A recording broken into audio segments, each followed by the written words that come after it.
ladies and gentlemen.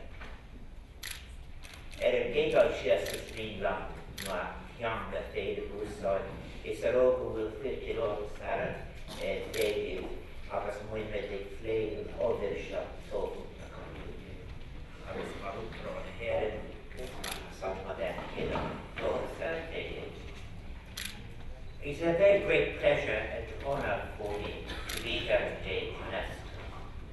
I feel I opened by using a language that is one of the oldest languages of the world, and a language which almost put out of existence, the Irish language itself, which is used every day in my office in the residence. It's a pleasure for me to be at UNESCO, Madam Director General. Thank you for your warm words of welcome. The positive and warm feelings reflect my appreciation for both the status and mission of the organization and the quality of those who have contributed to its discourse and debates since its foundation in 1946. I think sometimes people forget that Eleanor Roosevelt chose UNESCO to consult with organizations and nations and peoples for the drafting of the Universal Declaration in Human Rights. And I think that it was interesting and for a long day the story of how the draft came to be written. But I am so pleased to be here because UNESCO matters. UNESCO matters probably now more than ever if we are to construct a world that will not only deliver peace, but the fruits of peace and all of the products of the imagination. Yes, this is the first time that the President of Ireland has come to UNESCO, and it is my dearest wish that it marks a new and positive departure in my country's relationship with, and the people of Ireland's relationship with your organisation. And I am also conscious that I'm coming at a time when Ireland holds for the 7th time the presidency of the European Union. And I hope too that it signifies a moving of culture into the centre of the debates about the future of the Union. UNESCO is important. It is an important part of the United Nations project, and it remains so. Probably is more important now at a time when internationally an economic crisis based on a single hegemonic model that moved away from production that was based on a real economy into the realms of speculation has delivered so much disaster in so many different parts of our world. It doesn't matter really whether one looks at the detritus that is left after the model induced by such as Von Hayek at theoretical level, or indeed its ultra-liberal version with its restrictions on employment. The mandate of UNESCO may have been at times perceived by some to be idealistic. I think at the time of Eleanor Roosevelt's initiative, there was a sense as well of urgency, almost of a desperate anxiety to ensure peace. After all, it will state in its constitution, wars begin in the mind. It is in the mind that peace has to be created.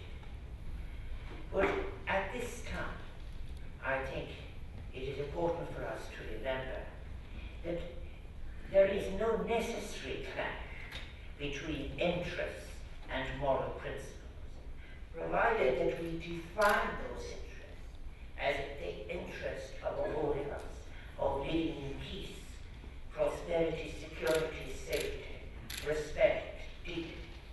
And on the other hand, we may differ on the sources of the moral principles as to whether they are derived from reason, from an enlightenment in one continent in one period, or indeed as to whether they are revealed to us. I want to congratulate you, Director General, on the spirit and the vision that is contained in your speech in Milan in 2010, when you spoke of a new humanism for the 21st century. And I want to take this opportunity, Director General, to congratulate you, applaud you for your most recent visit to Mali, and your solidarity and the solidarity of UNESCO with the people of Mali, who have suffered so much and who are at risk so much at the hands of extremism. Like you, I am shocked by the targeting of cultural heritage as a weapon of war. And the attack on the culture of Mali is primarily an attack on the people of Mali and generations yet to be born in that region. But an attack on the culture of one of our members in UNESCO, 195 members and 8 associates, is an attack on the culture of us all who share the culture of humanity. It is to UNESCO that the most fundamental task of disarmament of the mind of war and aggression has been assigned. As I paraphrase the preamble to your Constitution, I see that a peace based exclusively upon political and economic arrangements could not secure the unanimous, lasting, and sincere support of the peoples of the world. True peace requires a form of consciousness that not only eschews all forms of violence, but which also envisages the rich fruits of peaceful life together. And you know, you quoted my line from a poem that I should tell you I wrote in honor of the French philosopher Paul Ricoeur. And when I did so, it was about, I was acknowledging his enormous contribution to the politics and ethics of memory. We must be able to place the narratives of our origins and our history side by side with respect. And he wrote, too, of the possibility of being able to make such an amnesty in our conflicts of the past as would not disable us for being living with a sense of humanity in the present, and most important of all, of imagining the futures that we can share together. That kind of thinking, when I see written on the wall of UNESCO, the memory of the world. The memory of the world, yes, it differs in our versions, but it is important that it not be the space of an arid contestation, but rather the place of an ethical exchange of narratives that will be enabling, empowering, emancipatory for our future. I also think it is very important, and I congratulate UNESCO on its great publications. Long ago, the publication, for example, One World, Many Voices, which caused such conflict in its day, on the simple suggestion that in our world, one voice at any part of most modernity was as important if you acknowledge the dignity of the human person, as was, for example, the voice of a citizen in one of the most powerful countries of the world. One world, many voices, many stories. And then I congratulate UNESCO. I was proud to participate as a contributor to In From the Margins, which was a regional contribution in its turn through the Council of Europe to our creative diversity. The attempt to take on this issue of culture and see how it can be used. It is very interesting, as I mentioned, about the consultation for the Universal Declaration of Human Rights. The contribution, for example, of the Anthropological Association comes in quite late. But we need now to include all of the different intellectual instruments that we have, to take off in a new beginning, taking UNESCO as the path towards constructing new models of economy embedded in culture, of human rights at the heart of development, of human rights in itself being constituted in such a way that the discourse of reason and of different faith systems can live together on the common assumption that there are universal protections of the body and of the person and of the dignity of all that must never be let go. The general, real peace must be founded upon the intellectual and moral solidarity of humankind, as it states in the founding text of UNESCO. And it is to the achievement of that peace that UNESCO, not only through those documents I have mentioned, has itself with some success over the past 67 years. It is to the security of that peace and its possibilities that we must aspire if we are to overcome the fundamental challenges of our time. And I do know and recognize with humility that great minds and spirits which have contributed in the past and continue to guide UNESCO's discourse and ideas have been valuable. Be it Albert Einstein, Leon Blum, the great Rigoberta Menchú, Nelson Mandela, Kuniyoshi Obara, Sarvepalli, Radhakrishnan, to mention but a few. And I think that their influence has been of immense value, but it must be turned into something more than a moral or theoretical influence. The words must drive the policies. It must go home to the member countries, and the words must turn into actions that are emancipatory and liberating and empowering. On a personal level, I'm especially aware of that great poet Pablo Neruda, whose work I have so often quoted, and whose home in Isla Negra I recently visited, spending some of his last days here at UNESCO as ambassador of Chile in 1972. And in those late writings of his, passionately reminding us all of our obligations to the people of the world as human beings. Neruda linking, as he did, the power of words and culture to the promised achievement of democracy and to the defense of democracy when it was threatened. My visit, too, comes just after the visit of the President of the Republic of Bulgaria, who participated in UNESCO's solemn marking of Holocaust Memorial Day. And of course, at the end of last year, the President of the Republic of Peru was there to discuss the great World Heritage Project of Capacnan, the main historical Andean route between the peoples of that region, which is now being rediscovered and re-explored. And I was delighted to read that Argentina, Bolivia, Chile, Colombia, Ecuador, and Peru are working together to present this initiative to the World Heritage Committee for Capacnan. And what a splendid act of cultural cooperation this is. And I so wish them every success.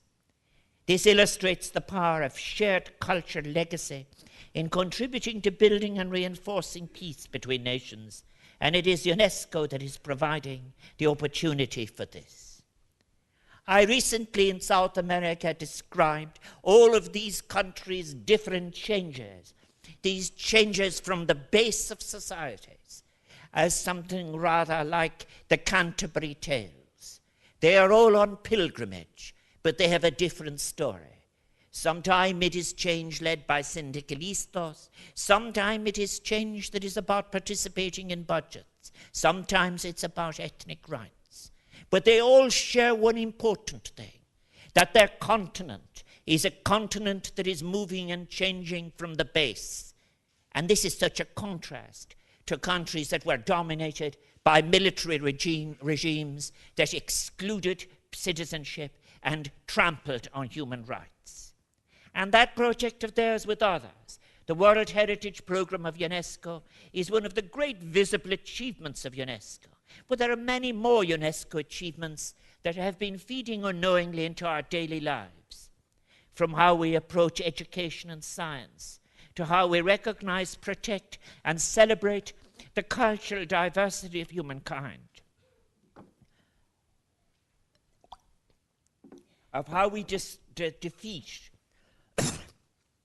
discrimination or exclusion on gender or any other grounds. We in Ireland were very pleased that Dublin in 2011 was designated UNESCO City of Literature. I thank you for your references to James Joyce and Samuel Beckett, and indeed I should say we have added Eileen Gray as our third great modernist whose exhibition is on in Paris at the present. but there's something that tells us for all humanity about their work and contribution. It comes out of the exilic mind, and it comes out of the morality of migration. People who have left the comfort of the familiar and the sedentary, that have disposed of property and have gone to use their mind. In the case of Joyce, in breaking open an art form. In the case of Beckett, addressing issues of our spareness, of our humanity, reduced to the point, but also celebrated at the point where words are insufficient. And Eileen Gray continually moving on, and a migration from one form of invention to another, through materials and design and shape. That is the story of the world. And it is time for us not only to recognize normative theory again, as opposed to narrow versions of contest between interests, but also to build into our normative structures the morality that comes from the transience of the migrant, and also the careful looks of those who have taken the exilic as the prism through which to look at their own past, their own people, and their own futures. UNESCO, I think, has as well acknowledged the importance of film by designating Sydney and Bradford as UNESCO cities of film. And I'm aware, as a former Minister for Film, of my own city, Galway, that sees the significance of a UNESCO designation. I also want to say, Madam Director General, that I'm aware that UNESCO is reflecting now in its constitution not just the statement, since wars begin in the minds of men, it is in the minds of men that the defenses of peace must be constructed. It is not just the defense of peace. It is also the celebration of the possibilities of the peace secured. And for that reason, I think UNESCO had the University of Ulster in Ireland, the UNESCO Chair in Education, Pluralism, Human Rights, Democracy, Education, and Conflict.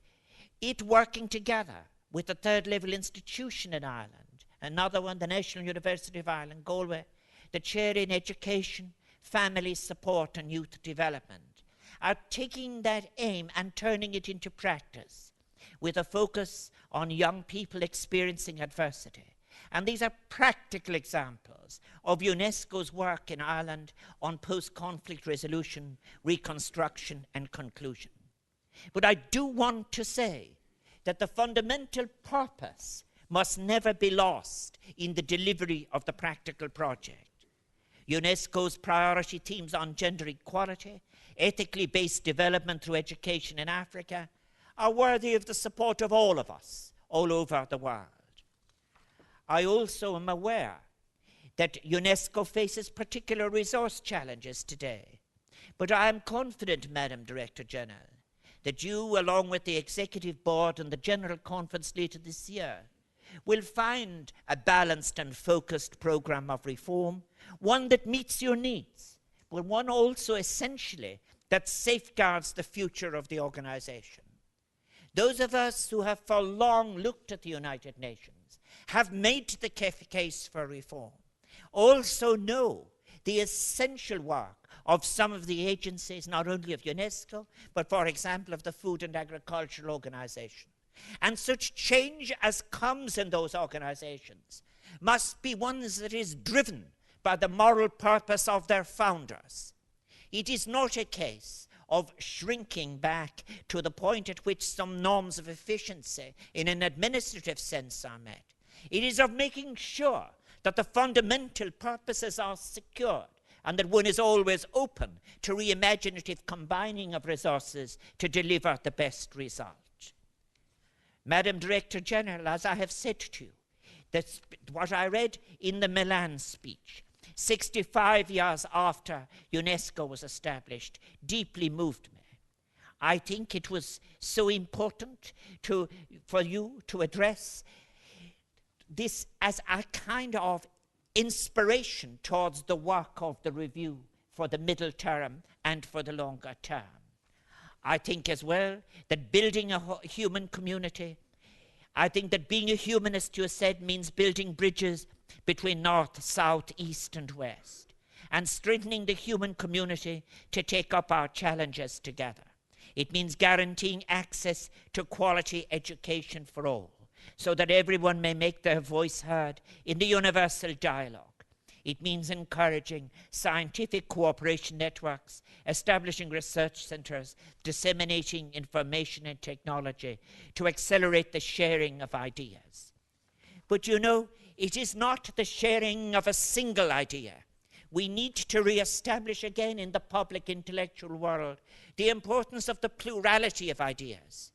We at once, in defending the plurality of ideas, are interested in the integrity of memory, but also the sovereignty of the imagination. And in the end, if I have said that it is important that economy be once again embedded within the cultural frame, so too we may look, I had quoted Einstein and others, and look at those who saw science and technology as instrumental for a human purpose. If we do not speak on these matters, we surrender the ground to those who say the cultural industries become available only for those who want to invest, as it were, for profit. Issues of hunger becomes an opportunity for further speculative investment.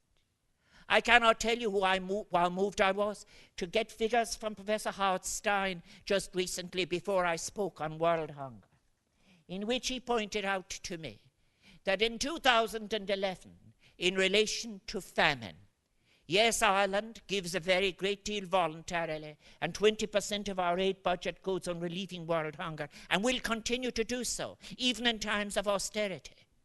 But on the other side, other members of the global community look on and say the shortage of wheat will be an opportunity for profit.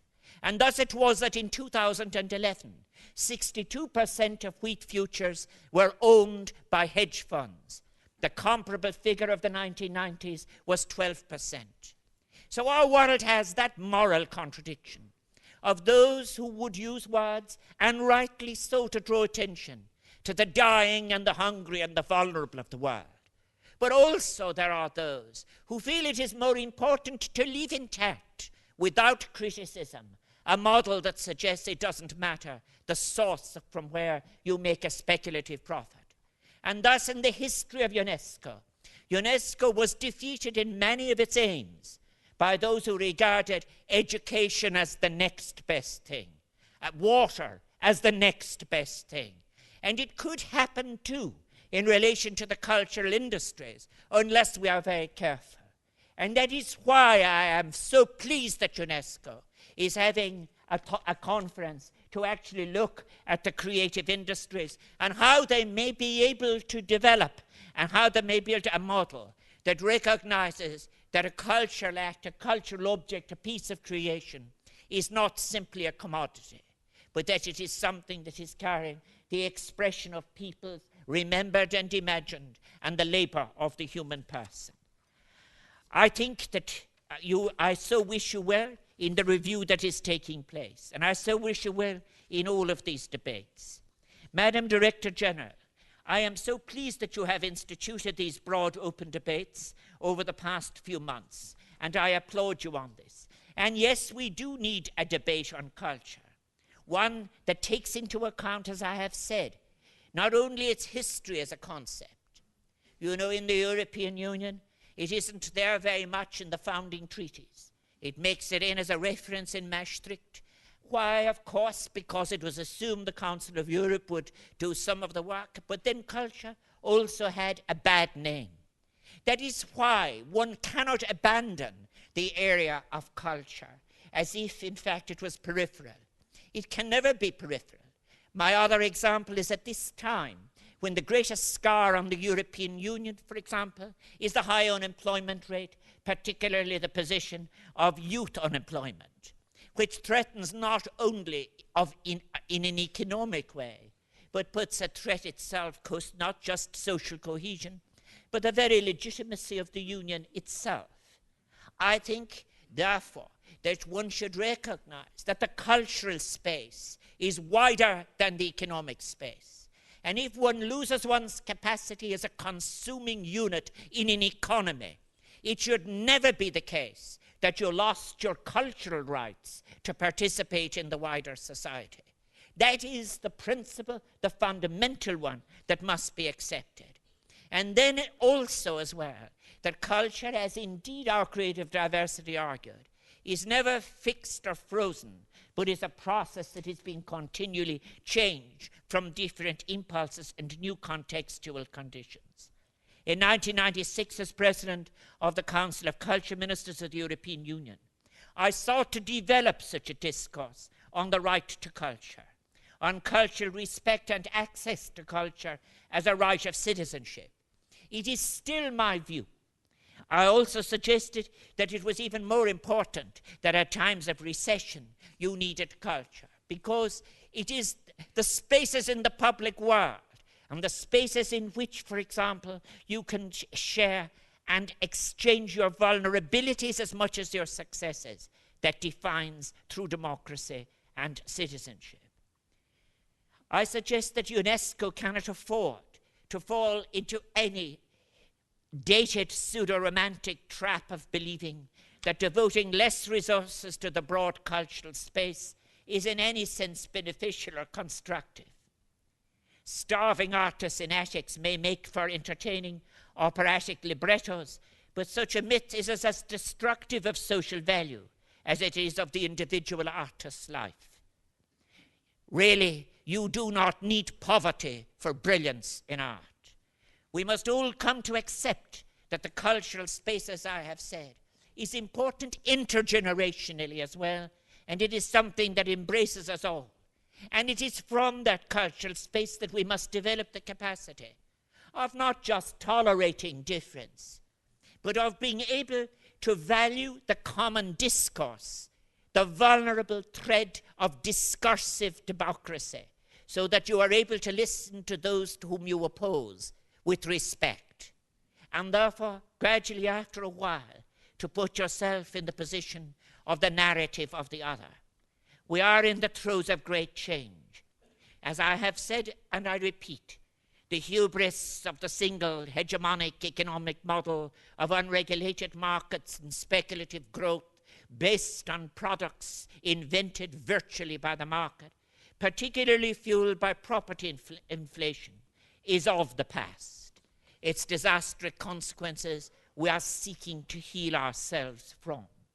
And the world of today is then in very many ways different from what it was 67 years ago when UNESCO was founded. Yet the fundamental issues remain the same.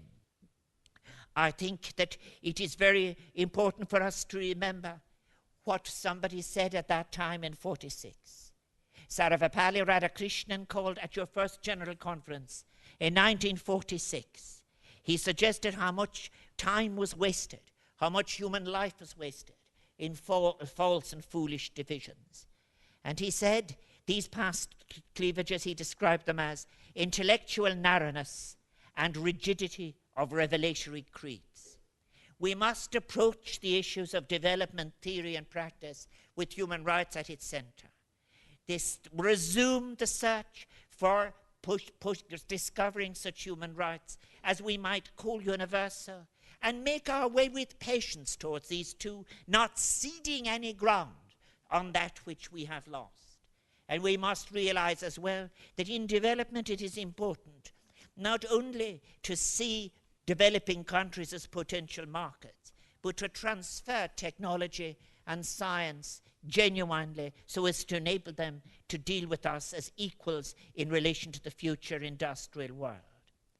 I believe in addition to the challenges that are there in this time of uncertainty, it's important for us to remember we are not at the end of history. I think that very recently filmmaker David Putman met me and reminded me of a phrase of T. Lawrence's Seven Pillars, in which Lawrence wrote, in 1926, looking back on the shattered dreams and the broken promises that followed Allied victory in World War I, Lawrence wrote, the moral freshness of the world to be intoxicated us. We were wrought up in ideas to be fought for. Yet when we achieved and the new world dawned, the old men came out again and took our victory. to remake it in the likeness of the former world they knew. We have the opportunity of taking this global crisis that exists at an economic level and making a new world driven on by the kind of values that are there in the founding constitution of UNESCO. We must not regress to old conflicts or their base in the pursuit of narrow interests. And we must not lose the opportunity to put the stamp of our shared humanity on these current changes. We must not, by commission or omission, capitulate to what has failed us, what has been imposed on us, or what has falsely been described as inevitable. UNESCO has been given a duty and the mandate to be at the center of our endeavors to achieve this humane outcome to changes, and members of the United Nations must support this role. You, the ambassadors and delegates of member states, have a particular responsibility and opportunity to help make our new dialogue more open than in the past. Of course, we must represent our own peoples and their concerns in constructing a better world order. But I feel we should also reflect and ask our governments to look to the broader needs of humankind, so that the discussion here at UNESCO can genuinely illuminate decision-making in the years ahead. I believe that there need not be any real conflict or trade-off between the overall purposes of a humankind beyond borders and the best aspirations of nations, communities, and individuals constructed within their own and, due to technological developments, rapidly dissolving borders. I see this as very possible. UNESCO is placed to advance these discourses that we so badly need, as I have said, in human rights, development theory, and practice. And I also think that the commitment to UNESCO and individual member countries must not come solely from education departments, because after all, in relation to the international bodies that are there, education is very often the reserved space for the narrow interests of a particular state.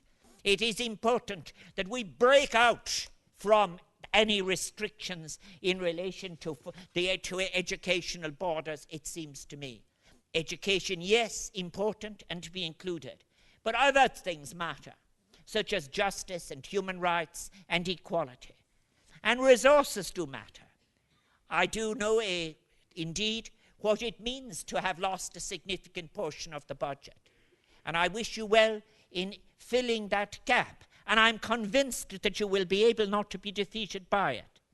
But I do think as well that no more than when the Paris Principles came into existence and discussed how resources were important, if we were to have independence of human rights commissions, national human rights commissions, in the same way, those Paris Principles of resources that assure independence may be valuable as a model for UNESCO looking at future funding. The same principles of independence and the funding which would make it possible for autonomy surely apply in the case of UNESCO and its related institutions. And I would appeal to all delegates and to all representatives of countries to have real and active and regularly changed UNESCO committees so as to be able to deliver into the minds of different generations the fullness of UNESCO's ideals. I think in the year, as I've mentioned as well, that, I think that in relation to development, it will be of enormous value. The World Conference on Human Rights in Vienna in June 1993 that I attended, human rights became linked to development. But I think that in many cases, we have to turn those declarations of a rhetorical kind into actual achievements. For example, on that occasion, the human rights statement said, in the declaration and program of action that emerged from the conference, one writer wrote this to me, the principles of universality, indivisibility, interdependence, and the interrelationship of all human rights were accepted. And it goes on.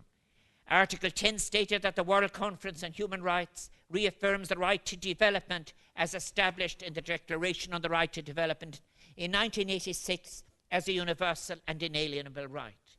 So our goals for development must be human rights-based and take not only political and economic, social and cultural rights into account, But to achieve these higher goals, we need a more inclusive intellectual framework than we have had. Quite frankly, when I compare this decade and its intellectual challenges, not only in Europe, I know that there is a huge contrast between the way in which issues of a moral kind, public kind, were embraced in previous times and now. I am reluctant to say that perhaps in our lapse into postmodernism after modernism, we lost the capacity to make the moral critique that is necessary of a structural kind in our very unequal world. I think as well it is important to say that it is in culture that the most important debate will take place. Thomas Carlyle said, "Culture is the process by which a person becomes all that they were created capable of being." We need now to see economics and economic policy as a servant of mankind in its broadest sense. I was delighted to discuss with you, Madam Director General, all the different topics we discussed this morning and the importance of the upcoming thematic debate made possible by the President of the United Nations General Assembly on culture and sustainable development. That represents an important acknowledgement and an opportunity that must not be wasted, that culture, heritage and creativity are central to meeting the challenges of sustainable development. And let us be clear, that must include the abolition of poverty and the ending of the extension of gross inequalities in different countries. Culture needs to assume center stage in our discussion of human development. Its principles based on human dignity be drawn upon to ensure inclusion, to empower and to emancipate communities to define their roots to developing peaceful and fulfilling societies. The cultural space, I conclude by saying this, it offers innovation in capacity for living, not only in our economic lives, but also in our general lives. George Bernard Shaw said, "Imagination is the beginning of creation. You imagine what you desire, you will what you imagine, and at last you create what you will." Will is important. I've said that we must make sure that when, if you like, you are moving on to produce a document of your own that will come after, for example, UNCTAD's UNDP's document, the Creative Economy Report in 2008. I think it is important for us all to see the employment opportunities that are there in what is called the creative industries, to see the value of the exports, the incomes that are there.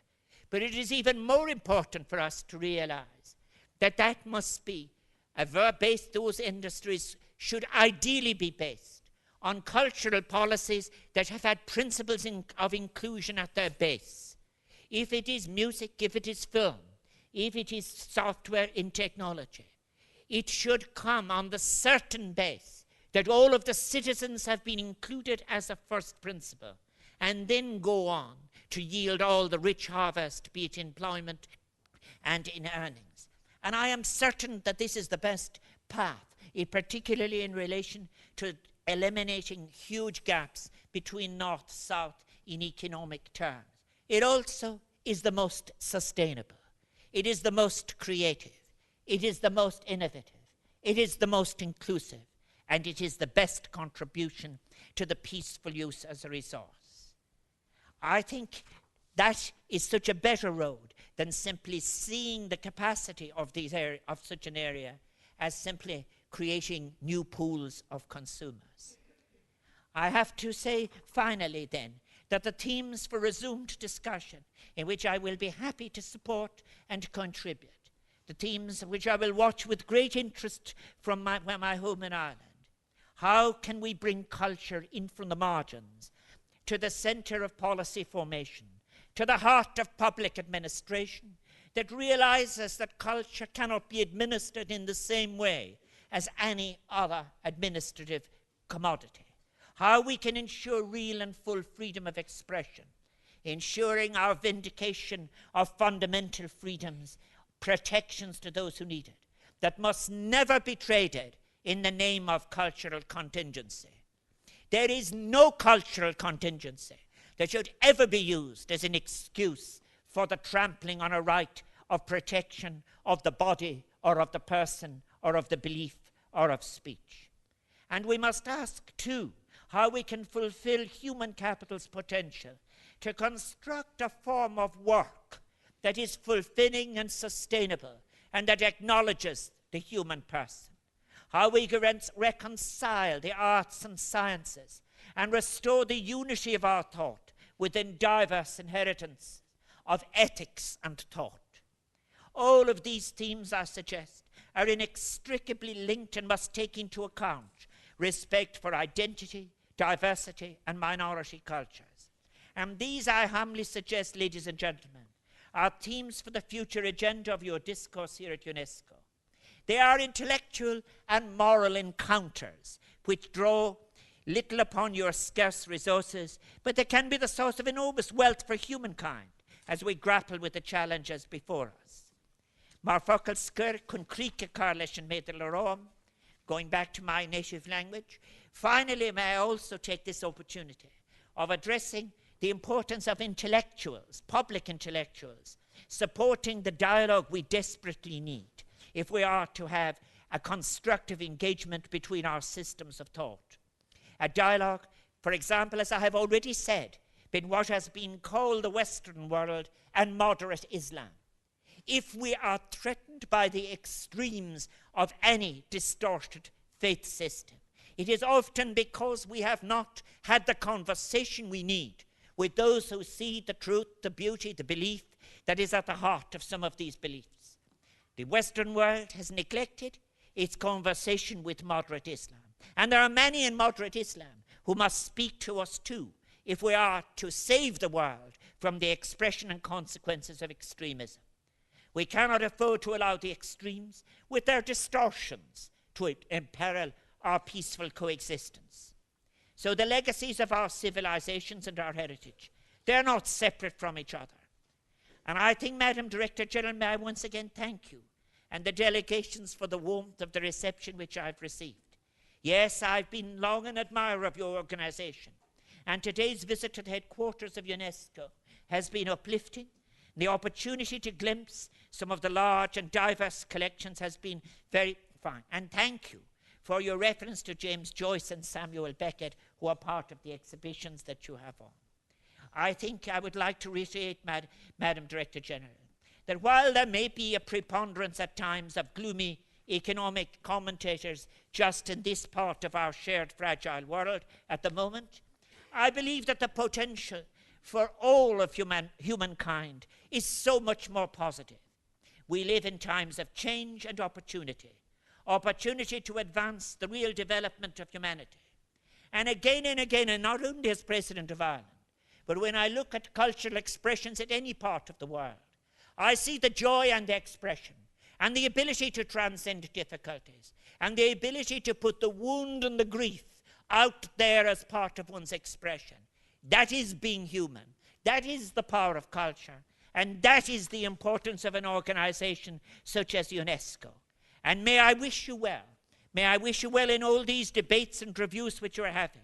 And I do know, quite frankly, that when all of these different practices, be it science or economics or technology, are embedded again in a responsible culture that is rich and diverse, more a pattern, more a tapestry, rather than anything else, we will all feel much safer. But more importantly, we will have joy too, and continuing creative expressions of strangeness and of familiarity that is all part of the history, not only of the literatures and the music and the film of the world, but the very essence of humanity itself. Thank you, Director General. Garamila Mahage Asaktesh.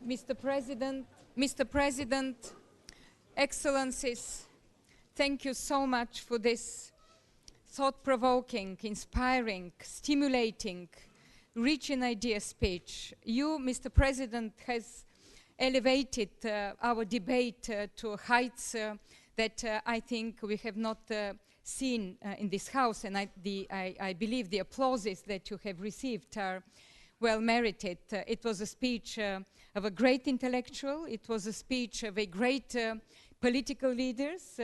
It was a speech of somebody who is passionate about human dignity, about human rights, about cultural diversity. And I think I'm expressing also the views of everybody here in this hall. We felt proud that we belong to this organization, proud of its history, proud of what we are doing, and proud of our future role in this wonderful world, which is so fragile and so much in need of new ideas, of new support for human rights, for culture, and for peace. So thank you once again, Mr. President. I think we need time to digest, to think about what you have just said. We need time, and I think your speech has left a mark on our organization, on our future debate, especially now when we think about what UNESCO should be doing in the next 8 years. You have my deep gratitude, Mr. President, for contributing to our intellectual and moral debate. Thank you very much.